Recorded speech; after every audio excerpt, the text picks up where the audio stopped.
Right now, someone is using a psychological trick on you, not a stranger. Someone you know, someone you trust, and the reason it is working is because your brain was never designed to detect it. There are 7 specific techniques, backed by decades of social psychology research, that manipulators use without you ever realizing it. By the end of this video, you will be able to spot every single one in real time. Trick number 4 is the one most people never see coming, because it disguises itself as kindness. And I will show you the single sentence you can say in response to any of these 7 tricks that immediately neutralizes them. One sentence. Works every time.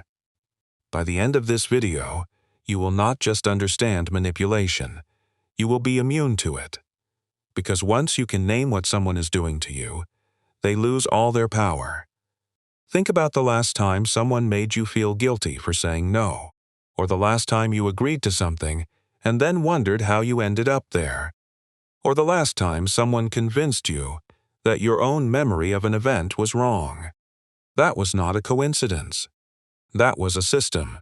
Robert Cialdini, the social psychologist who wrote Influence, the most cited book in the history of persuasion research, spent years studying compliance professionals, people whose entire job is to get you to say yes, and what he found was that they all use variations of the same 7 core techniques.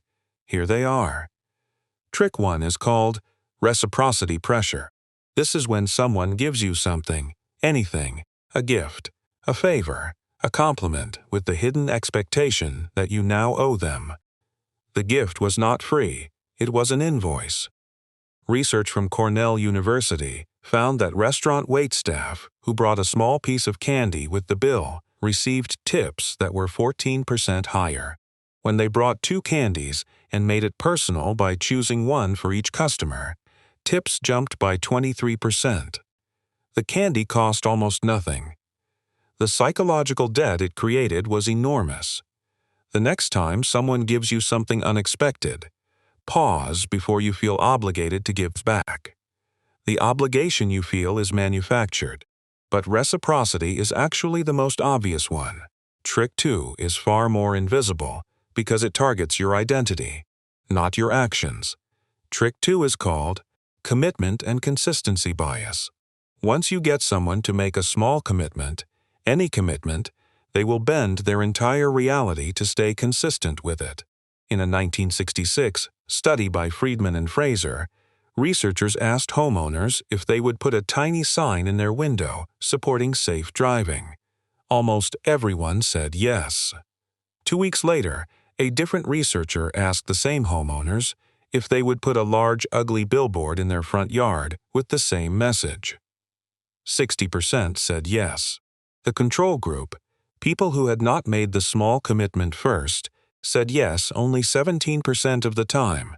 One small yes trained their identity to be the kind of person who supports this cause. The billboard was just the next logical step. This is why salespeople ask you easy questions first. Every yes you give makes the next yes more likely.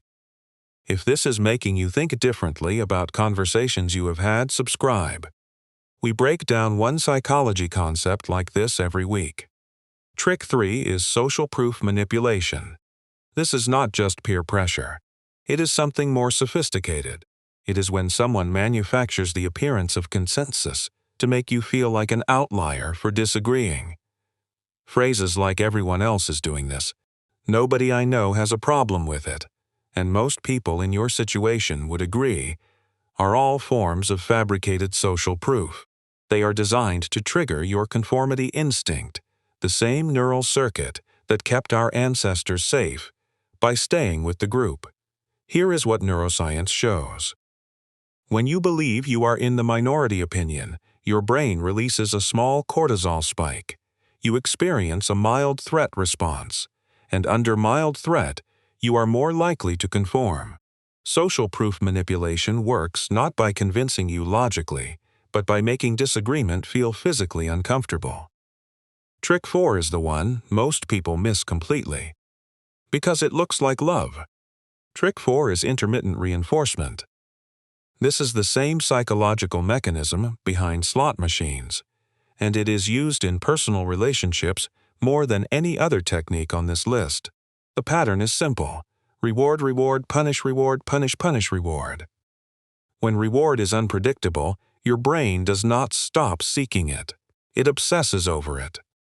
The dopamine system in your nucleus accumbens responds more strongly to unpredictable rewards than to consistent ones. This is why someone who is sometimes warm and sometimes cold is more compelling than someone who is always kind. The person who makes you feel amazing 60% of the time and terrible 40% of the time is not a complicated person.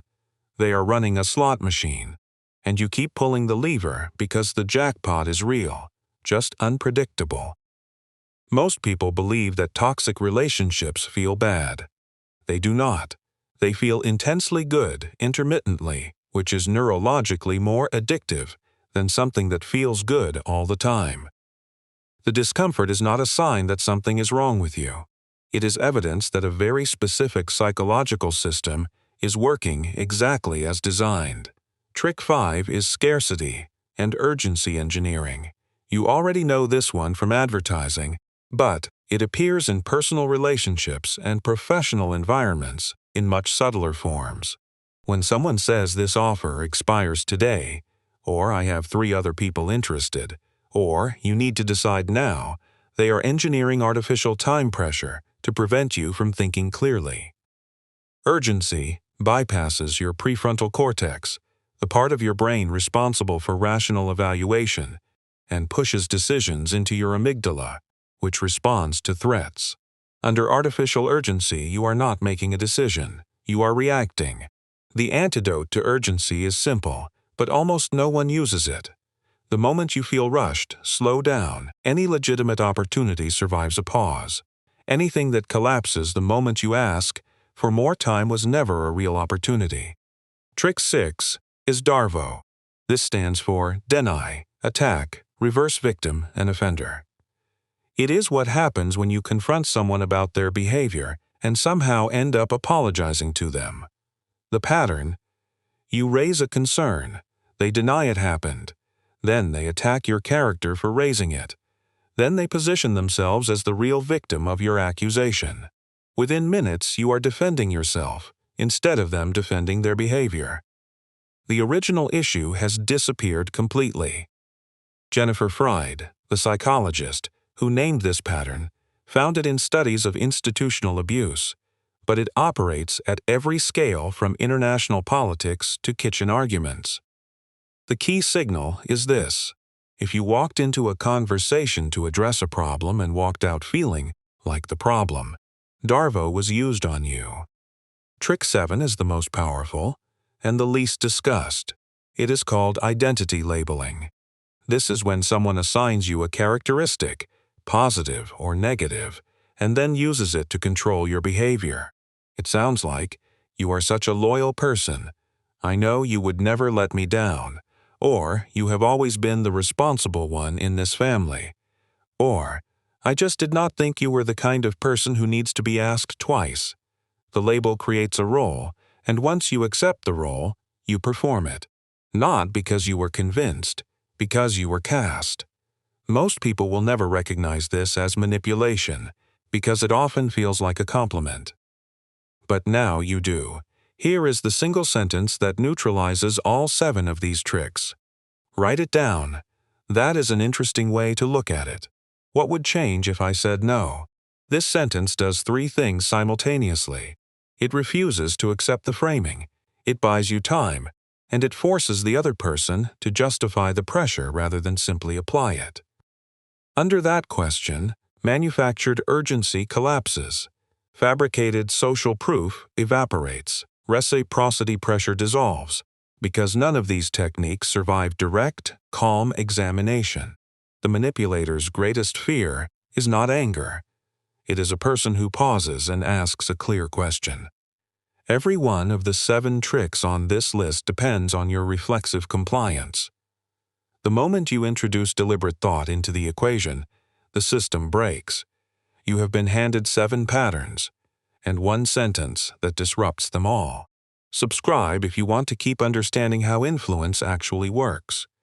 Because the next video covers something even more uncomfortable, the confirmation bias epidemic. The smarter you are, the more vulnerable you are to it. And that one is not about other people. It is about you. Before you go, one question. Which of these 7 tricks have you seen used on you most often? Reciprocity, intermittent reinforcement, DARVO, identity labeling. Drop it in the comments. I read every single one.